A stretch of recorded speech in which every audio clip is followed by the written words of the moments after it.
bagian Tuhan memberikan mukjizat, bagian kita harus bangkit. Ada bagian Tuhan, ada bagian kita. Ingat bagaimana ada seorang lumpuh yang 38 tahun di Bethesda. Apakah Tuhan menyembuhkan dia dengan membawa dia ke rumah sakit? Apakah Tuhan menyembuhkan dia dengan melakukan terapi ini dan itu? No. Lihat bagaimana cara Tuhan menyembuhkan dia. Bangunlah, angkatlah tilammu dan berjalanlah. Itu yang dikatakan Tuhan kepada si lumpuh ini.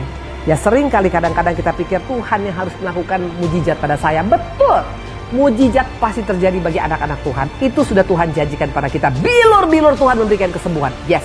Tapi ada satu pesan Tuhan, harus bangkit, harus move on, harus bergerak, harus tidak lagi tinggal dalam masalah kita, harus lakukan sesuatu. Seringkali kita terpuruk 38 tahun, karena seperti si lumpuh ini, dia nggak bangkit-bangkit, dia tetap menikmati keterpurukannya. Seringkali kadang-kadang kita bangga dengan masalah kita, kita nikmati masalah kita, dengan kita berkata ya udah, memang begini hidupku ya sudah, aku sudah berdosa ya sudah. Nggak bisa terjadi mujizat karena kita tidak mau bangkit.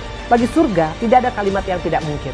Tidak ada istilah mustahil bagi Tuhan. Sebab bagi Allah tidak ada yang mustahil. Ini pegang kata kunci. Bagi Tuhan gak ada yang mustahil. Tuhan sanggup mengubahkan hidup kita. Apapun keberadaanmu. Mau engkau pernah lumpuh 38 tahun dalam keadaan ekonomi lumpuh, rumah tangga lumpuh, kita punya kesehatan lumpuh, apapun itu. Asal kita mau bangkit bersama dengan Tuhan, pasti ada mujizat. Tidak ada yang mustahil bagi Tuhan. Wajarlah Bu Indri, karena Tuhan gak mungkinlah mustahil sama Tuhan. Tapi bagaimana dengan kita? Jawab Yesus, katamu jika engkau dapat, tidak ada yang mustahil bagi orang yang percaya.